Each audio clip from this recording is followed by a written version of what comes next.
Hello and welcome back to the Leadership Coaches. My name is Zoe Lewis and I'm the Director of Coaching here.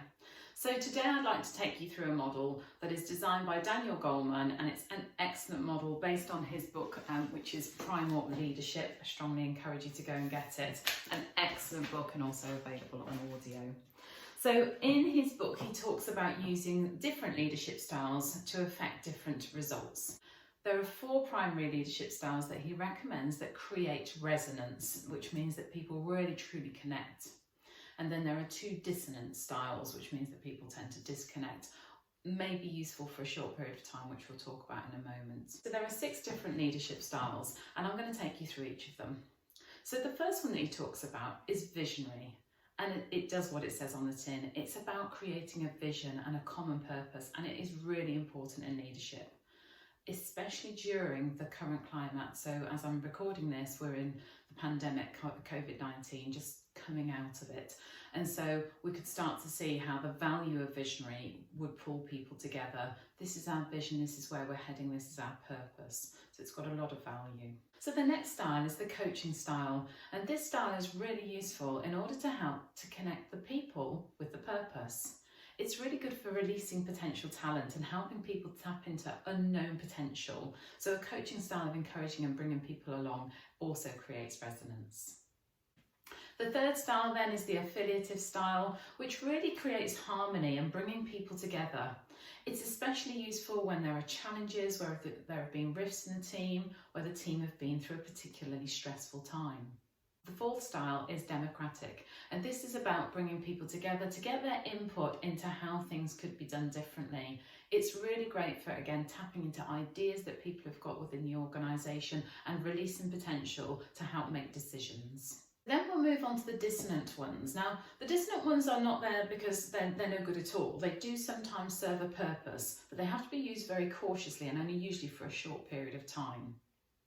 So the first one that we've got is pace setting. So we can start to see this in many organisations perhaps as the norm, where we set challenging goals and they've got to be achieved and we push people towards them.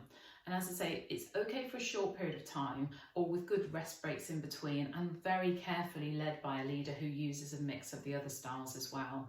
It can create dissonance, often does create dissonance because it's misused, but if it's used in the right way for a short period of time with a highly motivated, engaged team, it can be effective. Then we'll move on to commanding, and we probably start to associate that with a bit of a military style, you must do as I say. And again, this has its place, but for a short period of time. Take the current crisis, for example. People do want commanding. They want to know, where are we heading? Why are we doing this? What's the reason that we're moving in this particular direction? So a very clear commanding style for a short period of time with a calm approach can be very effective. Again, the danger of this style is it's often misapplied. It's often used with the wrong combination of behaviours that sit beside it as well.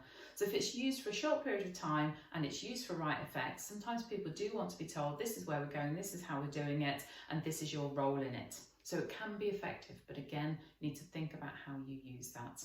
It's worth reflecting now on your own leadership style, especially during the current context, whatever that might be when you're watching this video. What's going on in the world? What's going on in your business? What's going on for you personally? How are you leading your team at the moment? If you were to ask them, what would they say is your primary style, or do you use a mix? If you were to be open and honest, what are your challenges in here? It's really worth having a look at this model, thinking about your pros and cons, getting the book and having a read of that, or even better, getting a coach and working through your own challenges as you're going through this. So as usual, I'll do more of these videos for you. Thank you so much for watching. If you're not already subscribed to our newsletter, we'd love to have you along. We've also got some really useful information on our website. So there is a blog that actually covers the 6 leadership styles. You might want to have a look at that. Plus there's lots of other free resources that you can find on our website. Also subscribe if you're watching this on our YouTube channel. Thank you so much. I look forward to doing more of these videos for you.